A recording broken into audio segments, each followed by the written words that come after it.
Hi, honey family. Welcome back to another episode. If you like what you've been hearing, don't forget to hit the subscribe button and give me a thumbs up. So I've never worked the night shift, but I am, however, a night owl. If some of our next stories are to be believed, then the night shift can get rather hairy and rather interesting in a paranormal sense. Sit back and enjoy the show. I worked public safety at a large university. I was working overtime on midnights. It was around 2:30, 3 a.m. I got tired of driving around and decided to go hang out on one of our buildings. I chose one of the older buildings on campus because it's only open if there's an event, so it's nice and quiet. A good place to kill time. There's nice couches on the mezzanine overlooking an open area on the first floor. This building has a reputation of being haunted, but I'd never experienced anything prior to this, so I didn't mind being there at night when other people refused. At this point, I've been sitting in the building for maybe 30 minutes when I hear heavy footsteps coming up the stairs to the mezzanine. I'm not talking someone casually walking up the stairs. It sounded like someone running up the stairs, purposefully letting their feet fall heavily.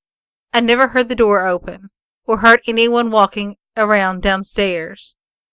There's only one main door you can get into without setting an alarm off. So I assume someone that shouldn't have been in the building had been there the entire time.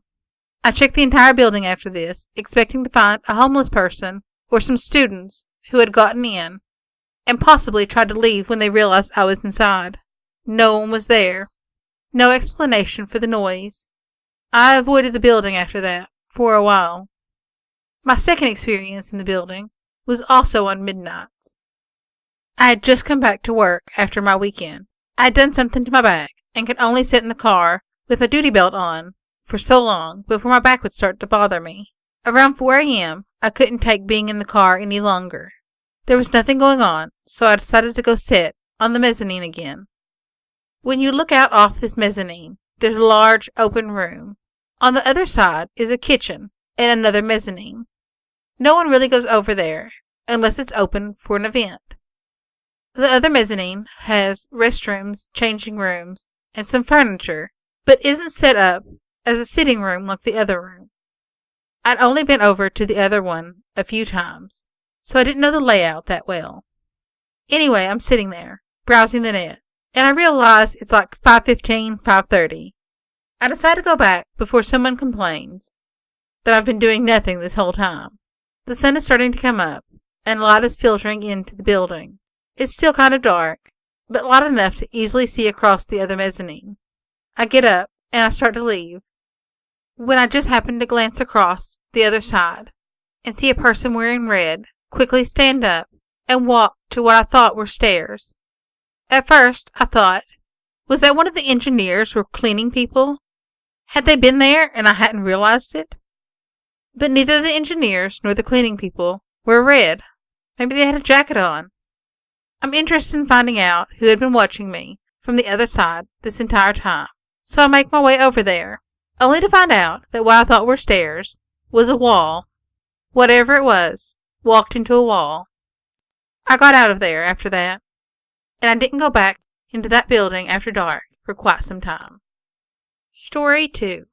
Room 103. I became a CNA about 11 years ago. It's one of those deals where a residential care facility will pay you for your classes and testing as long as you agree to work for them for a specific amount of time. I was about 25 and had absolutely no idea how many weird things occur in nursing homes. So, of course, having 2 young, school-aged children, I signed up for third shift. My first day of training, I was on the 100 hall. The girl training me mentioned, one thing you need to remember, never close the door in room 103. Rosie gets visitors. Okay, I thought. Who gets visitors at 3 a.m.? 1 week later, I'm finally on my own, back on the 100 hall. I'm doing the 3 a.m. bed checks. I walk into room 103, and, following privacy procedures, I close the door to do the pericare, which is the bed-bound bathroom procedure. I walk into the bathroom to glove up and fill my basin. I walk back out, and Rosie, this 98-year-old bedbound woman, is wide-eyed, staring behind me. She is panicked, whispering, "Open the door, they're back, open the door." I turn, I look at the bathroom door. Inside the brightly lit bathroom are two men, both around 6 feet tall, with short dark hair. One is in his late 20s, the other is probably in his 50s. They look similar enough to be father and son. Both are wearing flannel shirts, tucked into dark jeans, and boots. They were as clear as day, and they were pissed. They glared at me, slowly moving closer to the bathroom door. I froze. These men were angry. They were quite obviously going to hurt me. I was just in that same bathroom, doing my prep for Rosie. There was no one in there. But here they are, mad as hell and ready to rumble.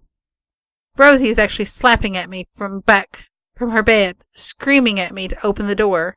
I'm so confused and scared I just stand there, open mouthed. The men in the doorway are glaring at us. The door to the room bursts open, and the men just vanish. My brain is stuttering. I can't actually believe what just happened.